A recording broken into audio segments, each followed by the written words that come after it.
I don't know exactly what I'm going to title this video, but you can probably tell what I'm going to say based off of the title. So basically, I had an injury a little bit ago, and what I feared the most ended up happening. I ruptured my Achilles. Oh! Thank you. Oh no, it's okay. Okay.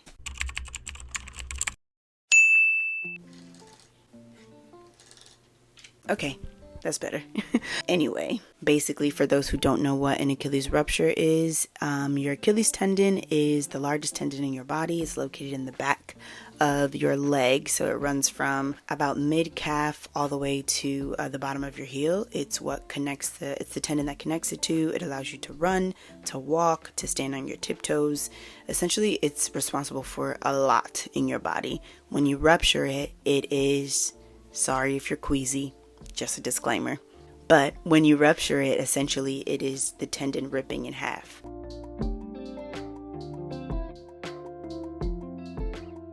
So think of your tendon as like two parts like this, right? This is where your calf is, this is where your heel is.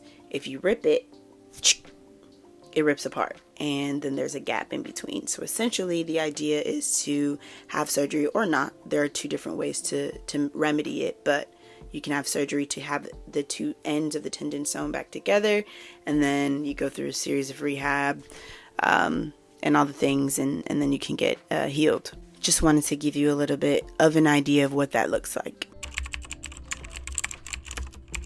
So basically, a little bit of my background. I am a professional athlete. So I played basketball for most of my life, and I danced for most of my life. And I did both professionally after high school and college. And at the moment, I'm not playing basketball competitively, but I do still dance professionally. I do gigs here and there, videos, etc. But I was doing neither of these things when I got injured. And that's the frustrating part. I was at an event and I was jumping double dutch.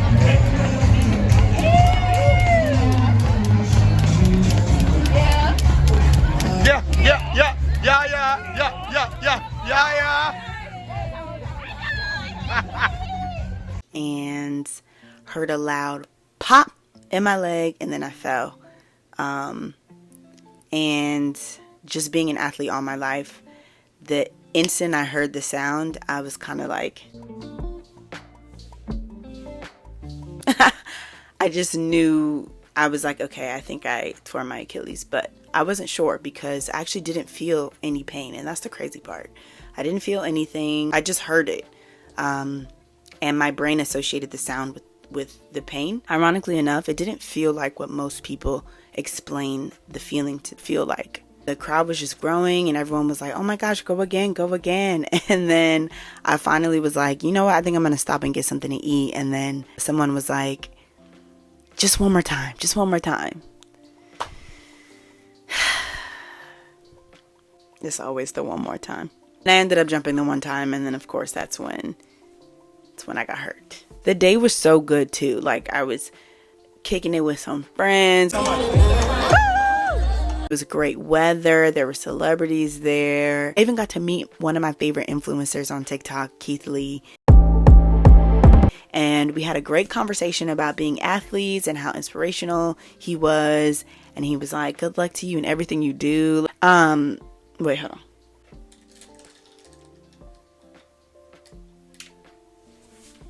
Okay. It was just a great moment. And then like 2 minutes later,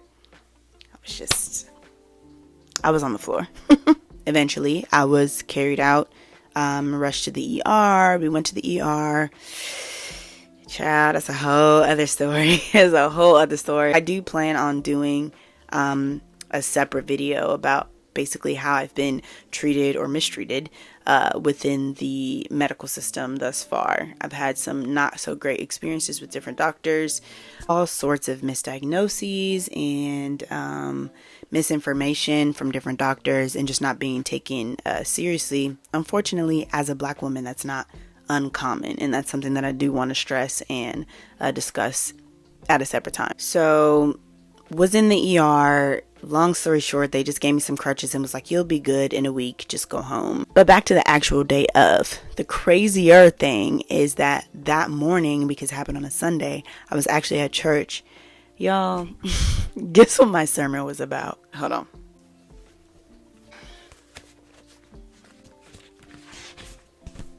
I don't know. God dang. Wow.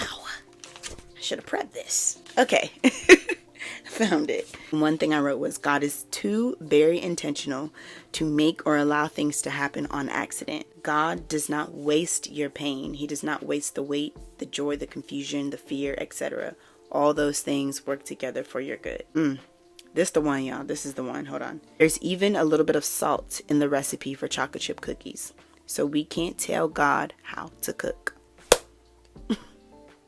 I'm just glad I took notes that day and like dated everything so that I could go back and be like, God was speaking to me from the morning I got up, and I just had no idea what was in store for me. I've also noticed a lot of people like to project, and it's not like that's a new concept. People project things all the time, but when you experience something that they've experienced, immediately the number of negative feedback I got immediately, I really had to dial it back and be like, okay, maybe I shouldn't be asking everybody for advice, because I had to stop listening to people. People would be like, oh, you're going to be out for so long. You're going to be out for a year. You'll never return the same. You're not going to have the same level of physicality when you return. You'll be out for 12 straight months and blah, blah, blah, blah, blah. And so we're blanketed with this fear of this diagnosis that is like, oof, Achilles, oof, oh my gosh, that's the worst injury you could ever get in your life. And so it's very frustrating to hear that your entire career and then to actually experience it. That brings me into the next part I wanted to talk about a little bit. Was for athletes, I kind of wanted to document this journey so that I can demystify this big idea of an Achilles rupture ruining your entire life. Other professional athletes have gone through the same thing. Like globally known athletes have gone through the same injury and have come back. It's happened to Kobe, Klay Thompson, Dominique Wilkins is one. Cam Akers, the football player, also happened to him. And a lot of people told them that they wouldn't be able to come back. They wouldn't be able to play the same. People are actually really active, around 6 months, and can get back to their respective sport, depending on what it is, of course. And all of this is relative because it depends on what your goal is and where you're trying to get back to. I'm just saying this to say everyone's experience is their own, and please, please, please, please, if you're experiencing this injury or anything similar, anything that you might consider like a setback or something that you're dealing with in life that might be frustrating right now, do not let other people project their negative insecurities and fears onto you and your process, just because maybe that's what their process looked like or that's what they expect yours to look like. Please don't. The interesting thing I've noticed as well is how much your emotions change during this time. It's been like an emotional roller coaster. There's some days where I feel miserable. Like I remember the first couple weeks I was very sad because I'm just like, as an athlete, it's one of your worst fears. It's a pretty big injury and it limits you extremely. So to not be able to do the things that I was able to do before, I'm sorry, hold on. Let me just go in the bush and weep. Whew.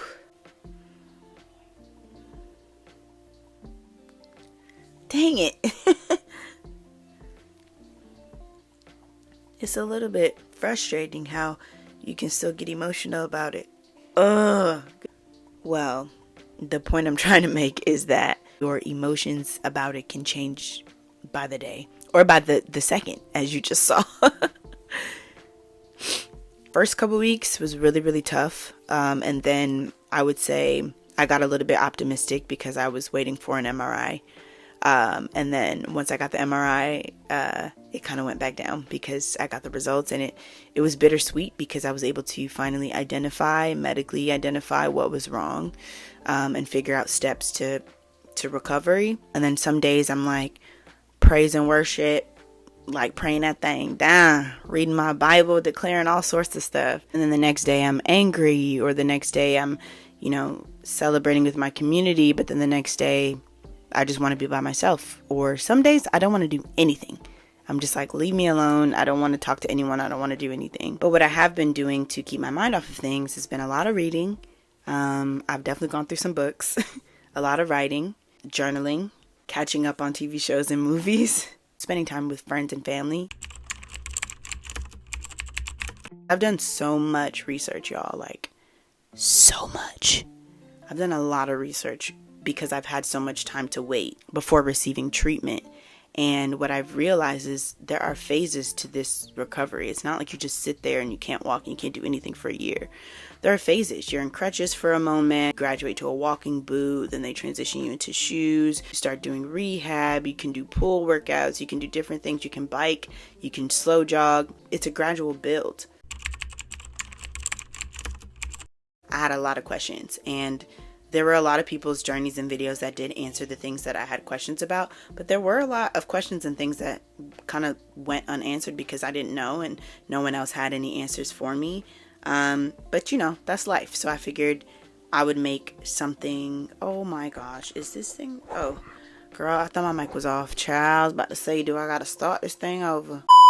But it definitely wasn't easy, and I did not come to this conclusion on my own. God definitely smacked me over the head a few times and was like, you need to document this process. So I was like, I'm pretty notorious for kind of being private and ducking off to go do something and then coming back after the thing is finished and being like, see, look at this thing. I had every intention of getting treatment, getting surgery, ducking off, coming back after a 12-month, hopefully less, recovery, and then being like, hey, so last year I experienced this thing.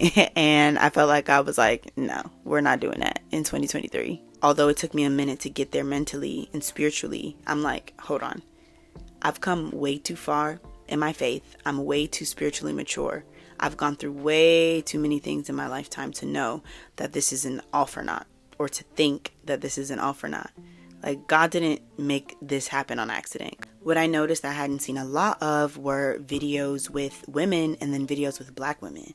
And if you couldn't tell, So I wanted to make a series that documented something from my specific perspective.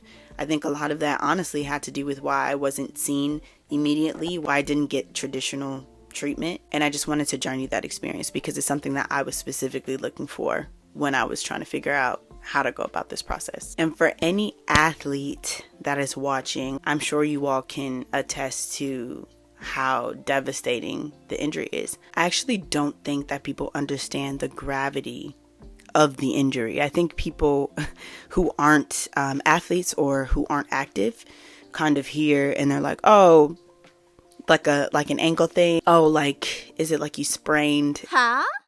And I'm like, no. Like, it's been very interesting to see and hear the reactions between people who are athletes and people who are not. Because people that are athletes are like, oh, ah. Because it's true, when you're an athlete all your life, you hear an Achilles rupture is one of the most devastating injuries because it really is. And it stops you from doing so much. And usually when you're in season and if it happens, you miss the entire season. You can't come back until the following year. I should have mentioned this earlier, but so the actual accident happened May 7th, 2023. Today, me recording this video is June 27th. Right.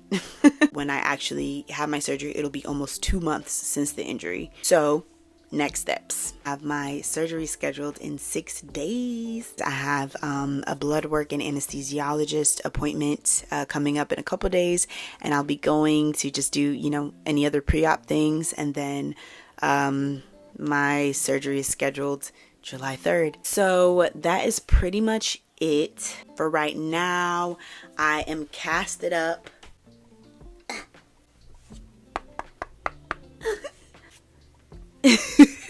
And I will be back with more content and explaining how it goes. Thank you so much to everyone who's helped me thus far, from bringing me groceries, buying food for me, taking me to doctor's appointments, calling just to check in, texting me, anything. You know who you are. So thank you so much for just checking in. It really does mean a lot, because this injury can be very isolating at times. So I guess I'll see you next time. Bye.